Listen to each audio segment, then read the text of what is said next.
Hey folks, how's it going? Dr. Spin. Eclectic album reviews and gentle musical meanderings. I got another Roundup post for you guys for this upcoming month. 6 albums. They're just supposed to be overviews of stuff that I've been listening to for the past few weeks. This is the last group of albums that are going to be eligible for my mid-year top 10. So let's go ahead and get started. The first one up is Neutral Milk Hotels and the Airplane Over the Sea. 1998 release, and this was an album that really, when it was released, was not a super visible hit. But in the years to follow, gained a really big cult following, and it's ended up being very influential in certain circles.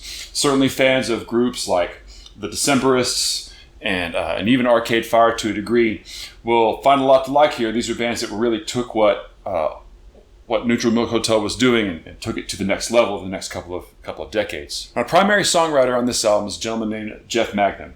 And Jeff Magnum was known in his previous albums, only one album before this one called Neutral Milk Hotel, but previous to that certainly had an affinity for like lo-fi music. So when he came to pass for him to create this album, he collaborated with producer Robert Schneider. And Robert Schneider was kind of known for making highly polished albums. And in this collaboration, this sort of tension showed up where there was a desire to sort of keep that DIY lo-fi aesthetic, but still control it and make it feel like a high polish end product. So in the end, there's this very arduous process of recording all these performances onto highly compressed tape. So there's a sense of everything having this layer of distortion. And as a result, this album has a very grimy kind of a dirty feel to it. But really, it's a very clear recording, and the voices and everything stand out in comparison to each other. The production is actually very pristine on the album, despite the fact that so much grit exists in the actual recording process.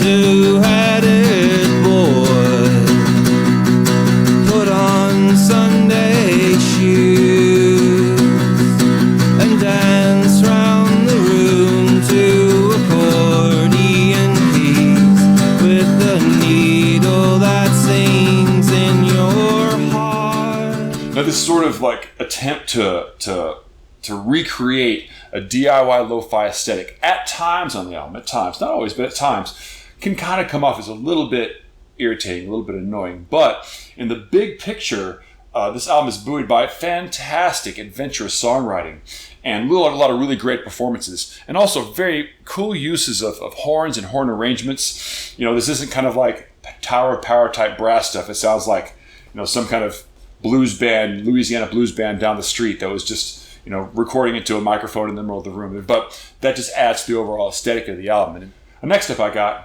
Kalandra's The Line. This is a 2020 album. It's a debut album from this group, debut full-length, that is. And they're a Norwegian kind of prog-adjacent alt-pop group. Very dreamlike, very ethereal soundscapes in this album, and driven home by fantastic female lead vocals. And like Neutral Milk Hotel, this album is defined by beautiful melodies and amazing songwriting. And awesome production. But again, the end result is not one to create grit, but to get rid of it. And this is like an album that, you know, floats along the lines of like Lunatic Soul and post Stephen Wilson type of production. A lot of atmospheres and very Nordic, almost pagan feel at times.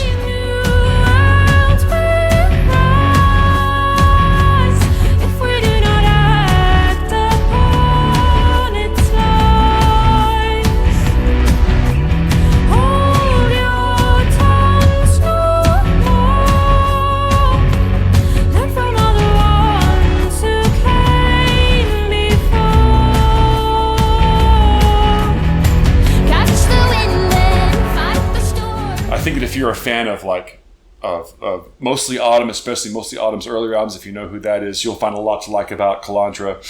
And I think that kind of considering them as almost like a female-led Pink Floyd with a real kind of strong Nordic folk tip to it is not a bad starting point when you start thinking about how to describe this album. If that interests you, you should definitely check out The Line. Okay, next up I got the Once and Future Band's debut album. Now, last year, their follow-up to this album, Deleted Scenes, was a real big player. Like all throughout the year, that album immediately attached itself to my psyche. It just kept on throughout the year.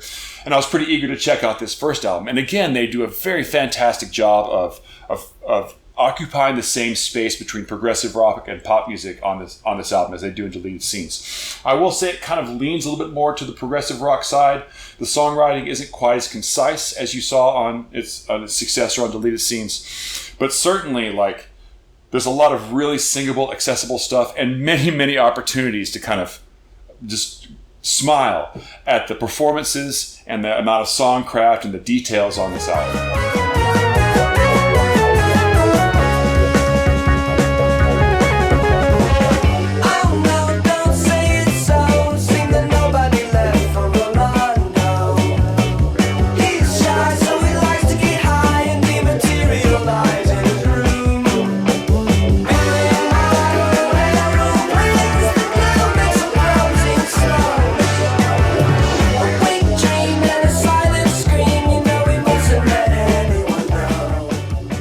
Of course, there's lots of classic bands I think that you could favorably compare Once a Future Band to. There's a Beatles thing going on there. There's a Yes thing going on in there.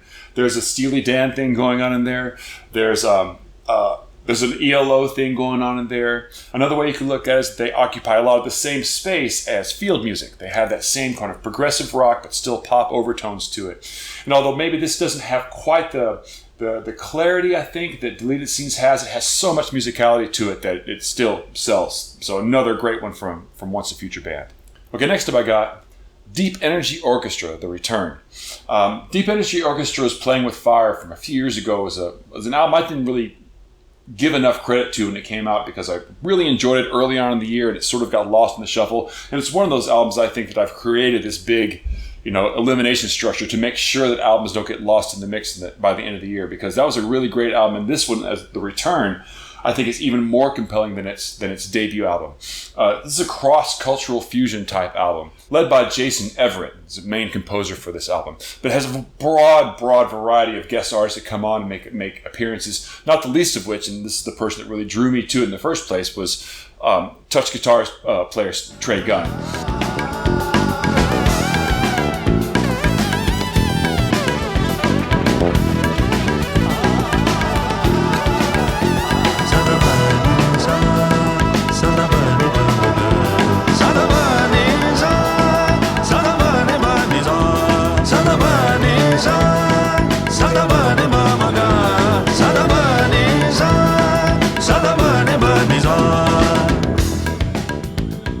Now, Deep Energy Orchestra calls on a lot of different cultural styles in their compositions, but I think they have a very strong leaning towards Eastern Indian music that you can hear pretty clearly.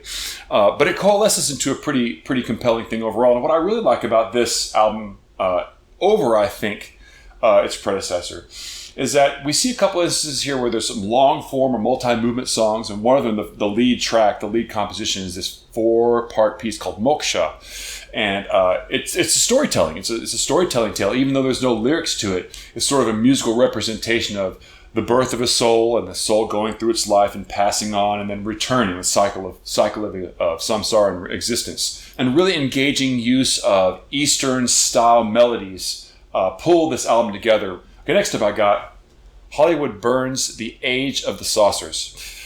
This is like a dark synthwave project. I think that in many ways this one sort of elevates above a lot of synthwave music because it's not just straight 80s style, synthesizer stuff. It's the explicit goal of this project, in my mind, to marry 50s and 60s horror movie tropes with almost industrial style rave music. And while it might not seem like Rob Zombie could cohabitate with a theremin, certainly I think it sells in this album. And that's due in no small part to LeVarden's compositional approach that he takes to this album.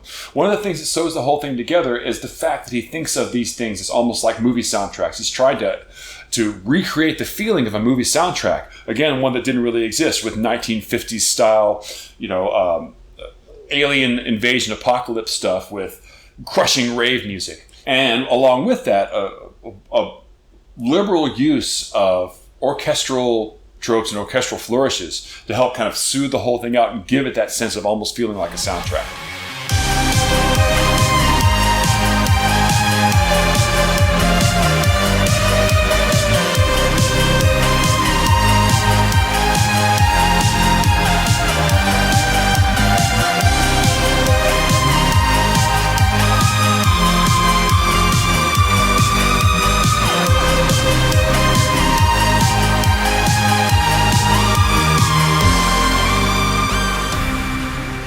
And the way that he navigates these three things, the orchestral work and 90s raver style music and 1950s style alien movie soundtracks, holds together way better than you would think that it would, and gives the project a way more depth, I think, than a lot of synthwave projects. And finally, Congotronics by Konono No. 1. Konono No. 1 is a group originally founded in 1966 by a musician named Mengwuni Morangu.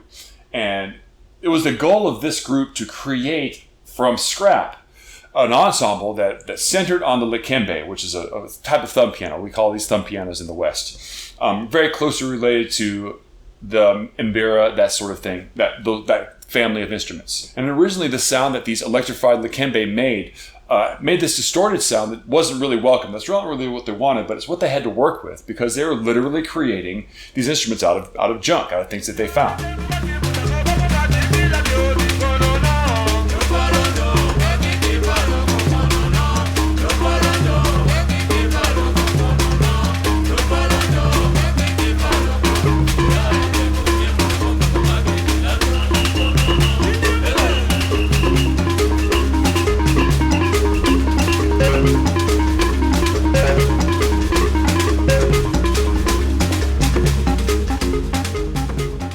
Now fast forward to 2004, and this album was recorded and gave them a lot more international recognition, resulting in things like European tours in 2005, and this album kind of ended up gaining its own cult following in the years to come. Interestingly, this group, Konono No. 1, is still around, run by the grandson of the person who founded it. It's been passed down through bloodlines for the past 3 decades. And that's all I got for you guys this time around. So if you like this video, please like and subscribe and share it with your friends. Also follow me over on Spotify. I'm putting tracks up from these various albums on my Best of 2022 playlist. I'm also got eliminations going on. We're really narrowing down to the mid-year top 10, and we'll see if any of these albums make it there. So until you see you next time, I'll catch you on the flip side.